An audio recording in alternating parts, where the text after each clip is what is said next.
Hi, Julie. Hi, Zibby. Wait, I want to keep reading all Hi. your amazing books here as part of your bio because you've also written the best-selling book, Organizing from the Inside Out, Time Management from the Inside Out, Organizing from the Inside Out for Teens, Never Check Email in the Morning, Shed Your Stuff, Change Your Life, and Now Time to Parent. So in case people think this is just about parenting, it's also about a million other things. So thanks for coming on. Oh, thanks for having me. It's great to see you and talk to you. So you're all busier than ever. I love your organization. That's amazing. I read a lot of your blogs about how to sort of stay sane and keep organized at home and how to manage your team remotely and all these like perfect little pieces of advice for now, which I think are super relevant and helpful, particularly how you advise people to basically have their little areas, right? And everybody should, have their own workspace, and this is where you do your work, and this is where you do your creative stuff and make your phone calls. So can you give a little more advice to people who are still trying to figure this whole thing out? Yeah, look, our homes were not built for doing all of these things under one roof. And so one of the ways to tackle this is to create zones in your house that are so distinct that you literally, everybody have their own workspace. And that also includes the auditory, right? Because if two people are working from home and somebody's doing Instagram lives really loud, or their spouse, are they going to have to walk behind you to get like food? So you have to really figure out strategically what's your work zone, what's your spouse's work zone. If you have people who are not working, some people with elderly parents, what's their little spot, where the kids going to school and where the kids playing. It should not be the same place, because if you think kindergarten classroom. I've been organizing everything based on a kindergarten model for 30 years. There's activity zones, and you go to the zone and everything you need to do is in that zone. And when you're done that activity, you get up and you go, oh, I'm finished the building blocks. I want to go and do arts and crafts. And you go and you do arts and crafts, and everything's at its point of use. It's stored at its point of use. And those subdivisions in your space make it easy to find things, easy to put things away, and easy to be fully present in each thing you're doing. And one other thing I want to say, Zibby, which has come up a lot, is look, our homes weren't necessarily built for this. You might have to have dual duty dining room, which it's workspace by day, dinner by night, right? Mm-hmm. So that's fine. Use organizing containers to do a flip switch like in the 1920s, what? The coppers are coming. Let's turn it into a family home again. And the other thing is you must have a couple places that are 100% pure decompression. No work, no cell phones, no laptops. And I've been talking, a lot of people love this idea about have a comfort corner in your house, which is when you get overwhelmed or anybody gets overwhelmed, they don't need to say anything. They can just get up and go in the comfort corner. And it's a place to just visually, it's a signal to everybody mom needs a minute right now, or this kid needs a minute right now. And it's a lot. Everybody's dealing with a lot. So to have a visual little spot that's called the comfort corner can really take some of the tension out of the room, because those things happen when we're all doing everything. It's a pressure valve. It's like a pressure release. Sammy needs a minute. Sammy's not able to take it right now. And then Sammy can restore.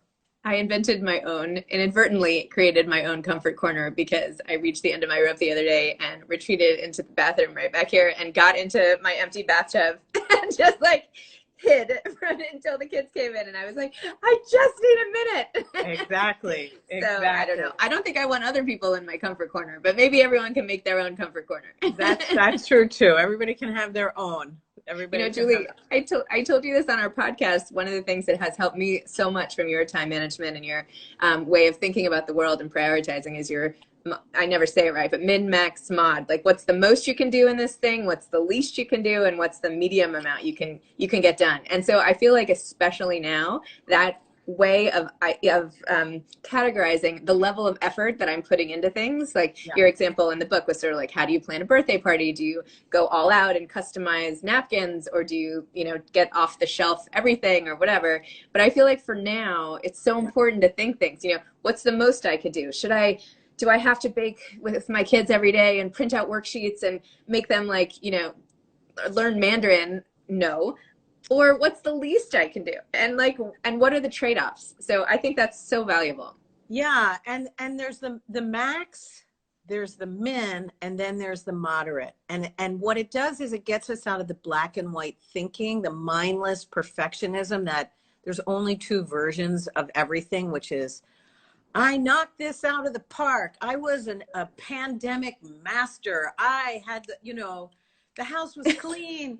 I learned how to bake every kind of bread from scratch. My kids are, you know, masters of this. And I became a better spouse, friend, and community member. No, like, go easy. So there's the max, there's the min. You know, we think, oh, it's that or I failed. No, the minimum is the minimum you can do and still be effective. And then there's a middle, which is the moderate, which is usually it's like the minimum plus one or two elements of the max. Yeah. And the point is that we have choices for everything that is thrown at us. And there's 1,000 things a day, right? I mean, it's really a lot what is being thrown at us in circumstances that we don't even realize the invisible support that existed in our previous life, right? Like that you used to be able to get up and go to the store leisurely or go to your job. And in that hour of commute was your private me time. And it's gone. And you didn't even realize it. So we're operating with a lot pulling against us. So to always know you have choices for each thing thrown at you. What's the maximum I could do here? What's the minimum? And that's not nothing. It's the minimum, and that's good. I got the kids up and sitting at the table, and they all did, you know, for 1 hour focused on something, and they each attended one Zoom. Done, right? And then what's the moderate, which is maybe we talk about some extra project or we do some learning together. It's levels give you, it's an accordion where you can right size every task for the moment you're in. I love Powerful and freeing. It's very freeing. I more than anything else during this pandemic have been advising people to take things off their plate. Yeah. Well, it was so nice to see you again, and I'm sorry you were alone for so long, but I'm hoping that the world is slowly going back. So yeah, he's back, and now okay, he's cooking for me, and it's yeah. really great. Yeah. All right. Well, Julie, thank you so much for coming on, and thanks for all you're doing to help so many people through this time. It's really amazing. My pleasure. All right, let people know about Time to Parent. We didn't even talk much about the book, but I know. Hold it up. Do you have it right there? Hold it up. Yeah. Time to Parent is an amazing book. This is a great Mother's Day book. It's a great manual. So many amazing pieces of advice for people who can't seem to fit it all in, and it's totally on brand for me. So it's basically it's a roadmap on how to balance the juggling act and make sure not only are you there for your kids, but you also are taking care of yourself. Yes, that's what this book will do for you. So, all right. Okay. Bye, Zibby. Thank you. Bye-bye. Thank you. Bye.